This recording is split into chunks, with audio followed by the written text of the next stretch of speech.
கடந்த மார்ச் மாதம் 25ஆம் தேதி அன்று போதகர் பிரவீன் பகடாலாவின் மரணத்தில் மர்மம் நிறைந்த நிலையில் ஜேஏசி உருவாக்கப்பட்டது. சிசிடிவி காட்சிகள் மற்றும் பிரேத பரிசோதனை அறிக்கையை வெளியிட குழு அழைப்பு விடுக்கிறது. அதே நேரத்தில் சட்ட வல்லுநர்கள் சுயாதீன விசாரணைக்கு அழுத்தம் கொடுக்கின்றனர். சந்தேகத்திற்கிடமான சூழ்நிலையில் மரணமடைந்த பாதிரியார் பிரவீன் பகடாலாவுக்கு நீதி கோருவதற்காக ஒரு கூட்டு நடவடிக்கை குழு ஜேஏசி அமைக்கப்பட்டுள்ளது. குற்றவாளிகளை நீதியின் முன் நிறுத்த முழுமையான மற்றும் வெளிப்படையான விசாரணை நடத்த வேண்டும் என்றும் குழு அதிகாரிகளை வலியுறுத்தியுள்ளது. வலையமைப்பின் தலைவரான எட்வர்ட் சாமுவேல் தலைமை தாங்குவார். சர்வதேச வழக்கறிஞரும் நிறுவனத்தின் முதல்வருமான டாக்டர் காவேட்டி ஸ்ரீனிவாஸ் ராவ் மனித உரிமைகளுக்கான உலகளாவிய பிரகடனத்தின் கீழ் ஆந்திர பிரதேசம் மற்றும் தெலுங்கானா உயர் நீதிமன்றங்களிலும் ஐக்கிய நாடுகள் சபையின் மனித உரிமைகள் கவுன்சிலிலும் மனு தாக்கல் செய்யப்படும் என்று கூறியுள்ளார். மதிகா அரசியல் தலைவர் கிரண்குமார் அதிகாரப்பூர்வ விவரிப்பு குறித்து சந்தேகங்களை எழுப்பினார்.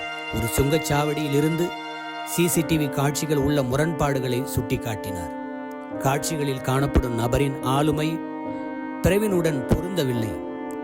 வீடியோவில் அவரது ஹெல்மெட் ஏற்கனவே உடைக்கப்பட்டிருந்தது. இது மேலும் சந்தேகங்களை எழுப்புகிறது என்று அவர் கூறினார். பிரவீன் வேறு இடத்தில் தாக்கப்பட்டு பின்னர் விசாரணையாளர்களை தவறாக வழிநடத்த அவரது உடல் சம்பவ இடத்தில் வைக்கப்பட்டதா என்று அவர் கேள்வி எழுப்பினார். பிரவீன் வேறு இடத்தில் தாக்கப்பட்டதாக நாங்கள் சந்தேகிக்கிறோம்.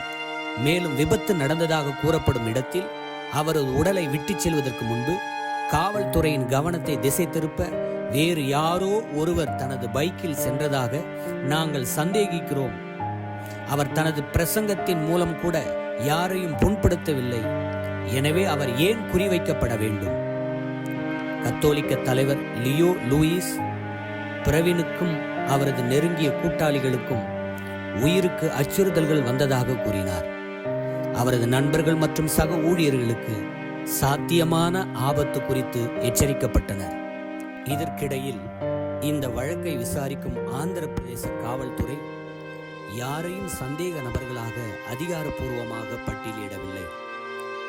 ஆரம்பத்தில் ராஜமுந்திரி அருகே ஒரு சாலை விபத்து என்று தெரிவிக்கப்பட்ட நிலையில் பிரவீனின் குடும்பத்தினரும் சமூக உறுப்பினர்களும் இதில் தவறு நடந்திருக்கலாம் என்று சந்தேகித்து முழுமையான விசாரணைக்கு அழைப்பு விடுத்துள்ளனர். இதற்கு பதிலளிக்கும் விதமாக ஆந்திர பிரதேச முதல்வர் என் சந்திரபாபு நாயுடு அவரது மரணத்தை சுற்றியுள்ள சூழ்நிலைகள் குறித்து விரிவான விசாரணை நடத்த உத்தரவிட்டுள்ளார்.